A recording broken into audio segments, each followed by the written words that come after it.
Hey, what's up everybody? This is Justin here to give my first Tokusatsu review of the year, and that will be the Garo special, Byakuya no Maju, or Beast of the White Light. Yeah, I'm sorry. So, resuming his normal duties, or his easier duties after the end of the first series, Koga's latest quest is to now revive his old friend Jabi, whose help he will need in order to fight a new world-ending battle against a demon named Legulis, who has appeared due to this eclipse. Also helping Koga will be Rei, and a little girl who is a priestess in training named Rin, and her brother Tsubasa, the White Makai Knight, who is a bigger asshole than Koga was in the first season. Despite their initial tension, they will find ways to work together in order to stop this big old threat.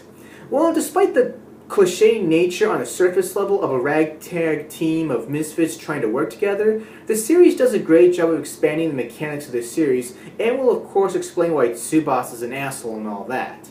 Granted, Tsubasa does have some great use. I felt overall he was used as a means to demonstrate how far Rei and Koga have developed since the events of the end of the first series, which is something of a double-edged sword since they didn't really need to resort to making a new character to fully demonstrate that, but in the end, what's his name? Yeah, Tsubasa has his merits and he isn't ultimately useless in any other way.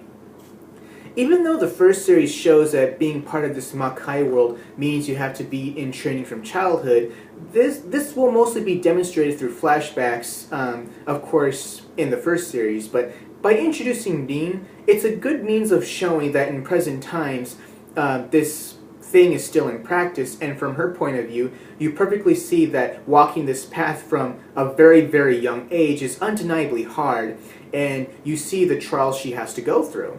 But what Rin also represents, I can't really get much into since they would also be spoilers.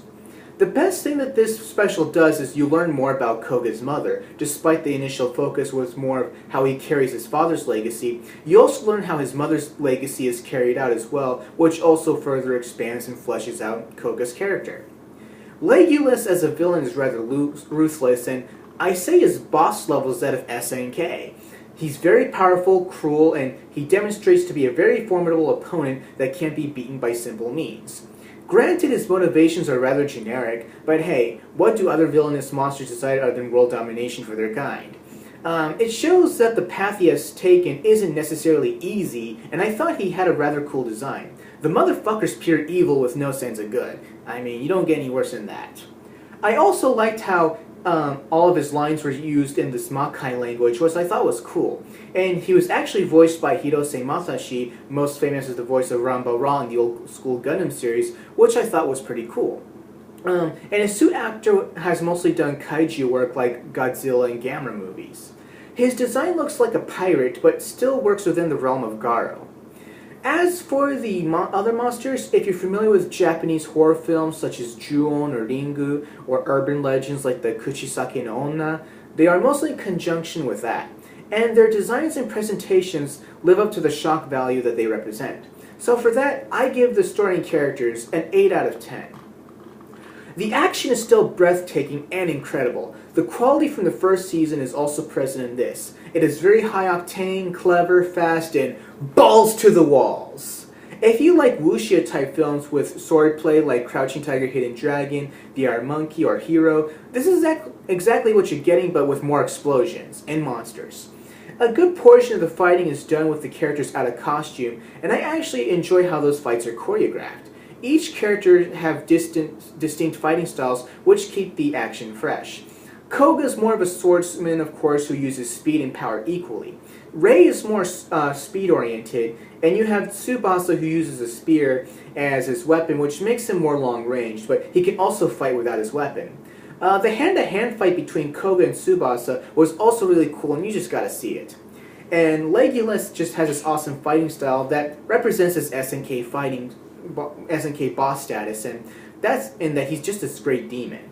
He can fight all 3 knights at once like it's nothing, and when you see him fight, you do feel a sense of danger and all this might and power from him.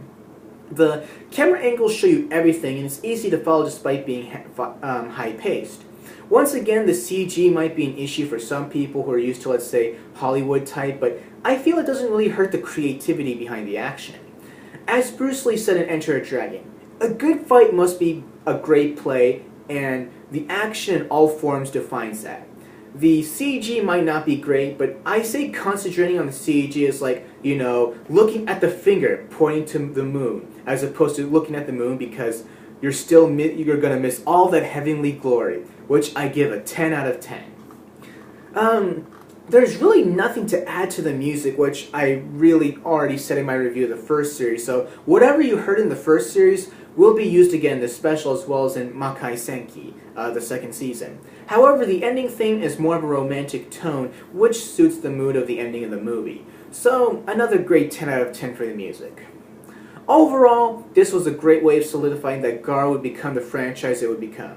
It shows that a Makai Knight's job is never over, and there will be so much of this world that we have yet to know, and the other installments do that job, which I will review when I can.